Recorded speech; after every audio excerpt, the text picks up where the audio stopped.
Hey, this is Lisa from A Knit Sheet. I am filming from home today. This is my second try at doing this video. I'm, finally experiencing that YouTuber thing where it's like you film a whole video and then bloop, it disappears. So, what do I have going on today? I have a couple of finished objects. I have a new craft for me to show you guys. So grab a drink, grab whatever you're going to work on, and let's chat. First of all, I got my Marina hat done. This is a hat by Woolly Wormhead. I just love all the textures that are going on. This was a super simple, super quick knit. If you're looking for a gift knit, I can wholeheartedly recommend this. I did mine in a combination of Berroco Ultra Wool Worsted and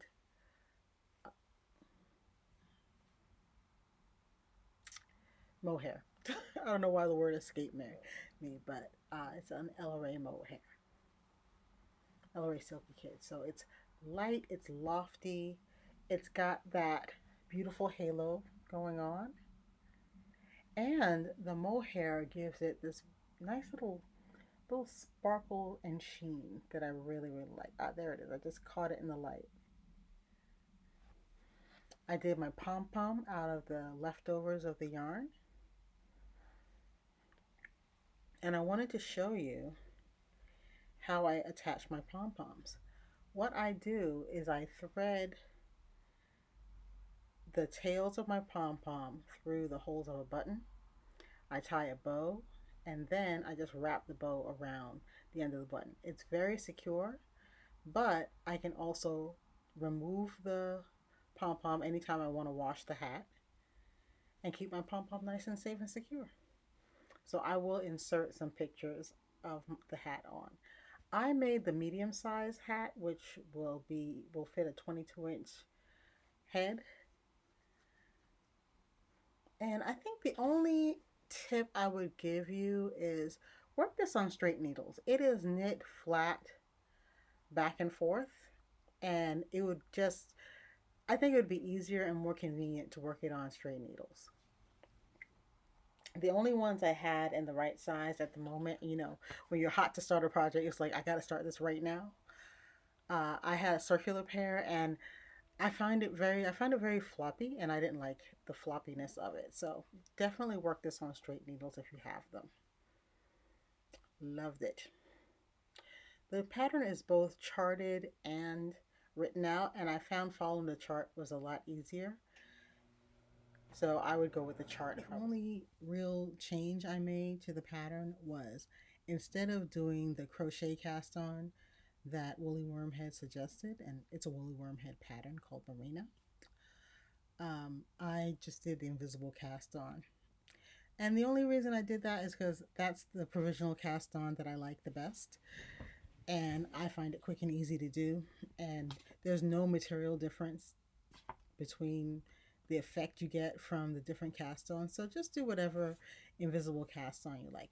You do an invisible cast on because the hat is knit flat, and then you graft it closed. I'm going to try to find the spot where I grafted it, but no, you can't really tell. You can't really tell where it is. Ah, wait, I see a little bit. Like right back here.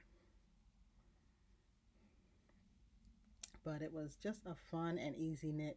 And one down, you just knit panel after panel of it, as many as you need. So I would definitely recommend this for a quick gift knit.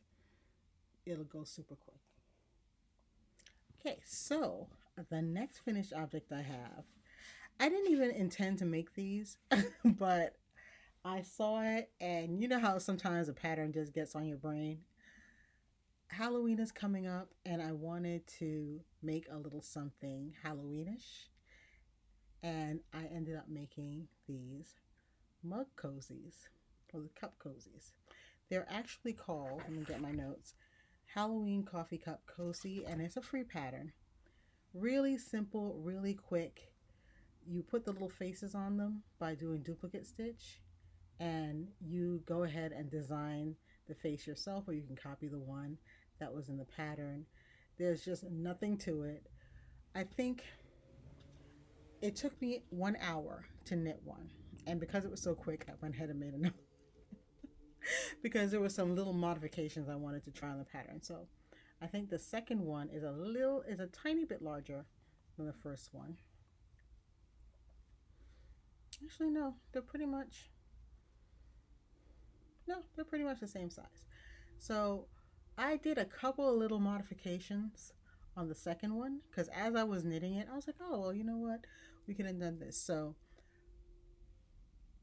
it's a free pattern, so I'm not giving away any secret sauce. She has you do the increases because it's not like a rectangle, it's slightly angled to go with the shape of most paper cups that you get your coffee or tea in. I move the increases in an extra stitch or two. I also added a stitch to the outside. So instead of casting on 30 stitches, I cast on 32 stitches, one extra stitch on either side, just to make a nice neat join. Oh, and I did the Icelandic bind off. Let me hold this up close because I really like how it looks against garter stitch. So rather than just my regular bind off, I did the Icelandic bind off. And it's a nice stretchy bind off. So those are the only modifications I did to this pattern. And it still takes about 1 hour to knit. By the time you have mattress stitched it and decided on a face and duplicate stitched on that face, you could actually crank out one of these in about an hour and a half, 2 hours tops, I would say. So I don't really dress up a lot for Halloween. I might wear my witch's hat, but that's about as far as I go. But I really wanted to make a little costume for my coffee cup that I could use all fall long, really, till the holiday season. So I got obsessed when I was looking at these patterns, and there were so many cute ones that I did a blog post where I did a roundup of mug cozies for both knitters and crocheters. There is a pirate one that I think is a hoot. And if you guys take a look at it, take a look at Cup and Away. It makes your coffee cup have a Superman costume on, and there's even a little cape. So I thought that was hilarious. And I can't just be, I just, once I get an idea, I kind of run with it. So now I want a mug hug for every season. So this is going to be my fall one. I have a winter one planned, spring and summer. So I will end up with at least 4 of these. And then after that, I'll have one for every holiday. But don't tell anybody. I will put a link to the blog post about the mug hugs in the description bar below. My finishing and starting a new project that, wasn't even on the list before I thought, oh, wouldn't that be a great idea? I did get a little bit of work done on my Alaska sweater. Not I wouldn't say a lot of forward progress, but some. I'm getting more and more comfortable with the ladder back jacquard technique that I was telling you guys about. So in case you didn't see my last podcast, this is another method for catching floats called ladder back jacquard. I'm doing it a little bit extra loose because it's a new technique to me, and with any kind of float catching, a little too loose is better than a little too tight. So I did it a little extra loose. But as you can see, I still have flexibility in the fabric. And I also made it a little bit loose because I saw how my ferrule contracted when I washed this swatch. And as you can see, the sides of this tube taper because the ferrule section contracted a bit more than the rest of the swatch. So to prevent that from happening, I switched to ladder back jacquard rather than straight ferrule because remember I have those super long floats. And this will help with that situation because I don't want the bottom, let's say 6 or 7 inches of my sweater to contract and be tighter than the top half of the sweater. And it's called ladder back jacquard because you add extra stitches. And I'm not giving away any secret sauce because this is not something in the pattern. This is something I decided to do on my own. You add extra stitches and you run them up the inside to catch the floats on. And these stitches do not appear on the front of the work. They stay specifically on the back of the work, and you are creating a second fabric that's almost like a ladder running along the back of your fabric. And what's going to happen, I'm going to hold this really close, is that these stitches that catch my floats will kind of spread out and equalize over time. And that's going to keep everything on the back of the work without having any show through on the front of the work. No blips, no little ticks. Now what I did notice, that this is a new technique to me, so I'm sure I did not do it perfectly when I got started. So what I noticed is that I can see exactly where I started the ladder back jacquard, because there's like a series of little dimples, right? Now what I suspect will happen when I run this through the washing machine and the dryer, it's going to close up those dimples, those little holes. I wouldn't even call it a hole really, but it's like I have one stitch that's stretched in that first row. And like I said, what I think will occur, because it happened with my swatch, everything kind of tightened up. So I think once I run it through the washing machine and dryer, I will tighten up those spots and they will kind of disappear. If not, I will go in very sneakily with a needle and thread and close up any opening that I don't like. And now you can kind of see that the upper portions of my trees are forming. And that's pretty much where I am on that. So hopefully I will get a few more rows. I'm still a little slow with this technique, but as I practice it, I think I will get faster. But it looks like I will have a sweater in plenty of time for the holidays. I'm very happy with that. So I am using for this Berroco Pixel for the body, and for the color work I am using Berroco Ultra Wool DK in a color called Bear, which I think is perfect for a wintry sweater. I just knocked my notes over. Let me grab them.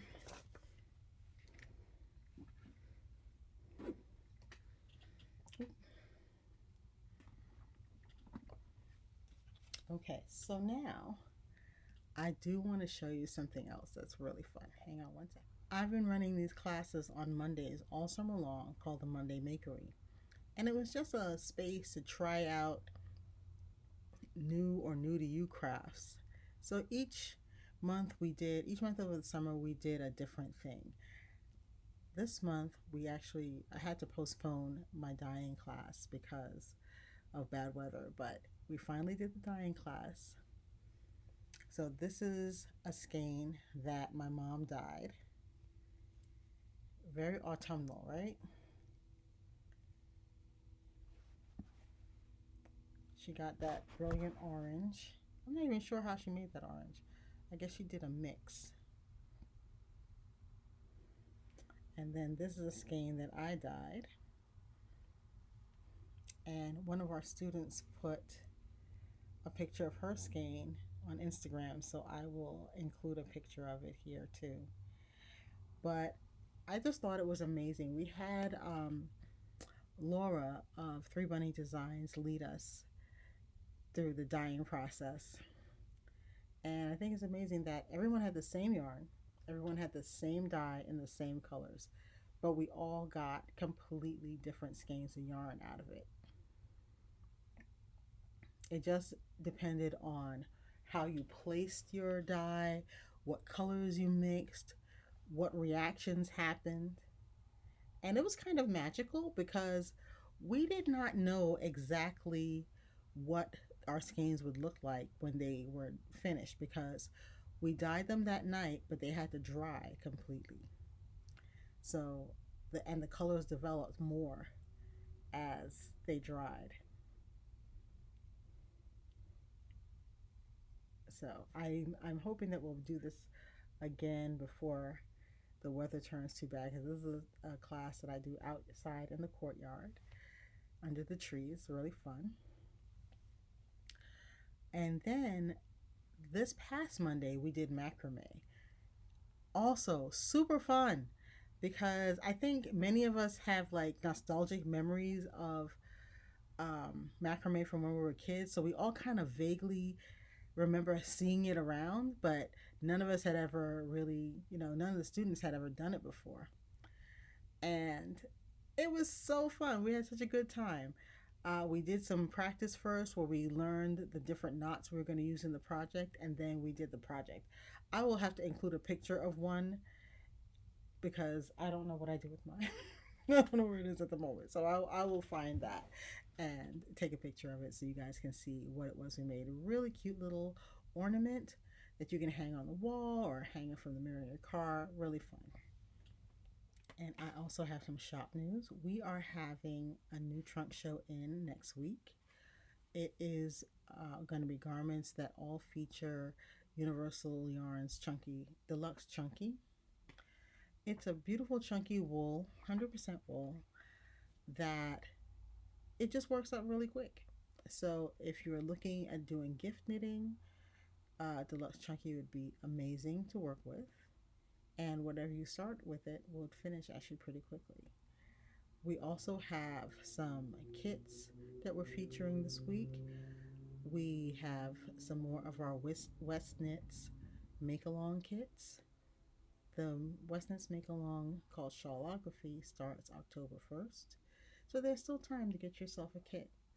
We did 4 palettes, and I will put a link to the kits down below.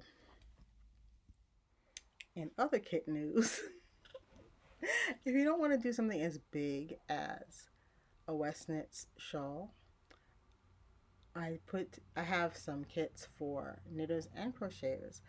The shawl this month for crocheters is the Annetta shawl.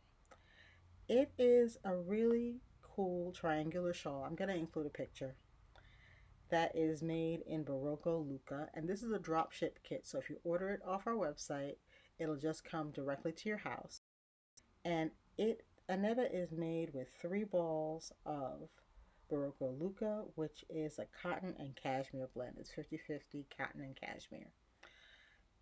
It's going to feel delicious. And it's a worsted weight, so you're not going to be working on tiny hooks.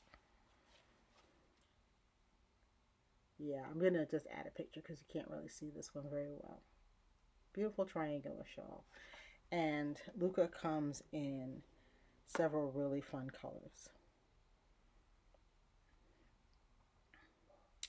And on the knit side, we are featuring this month the Lucienne shawl. I'll include a better picture. Let me see if I can get something going on right now. Barely. There we go. I'll include a picture.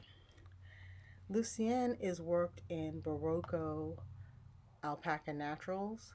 So it's 100% alpaca, and it's a natural color of the alpaca's fleece.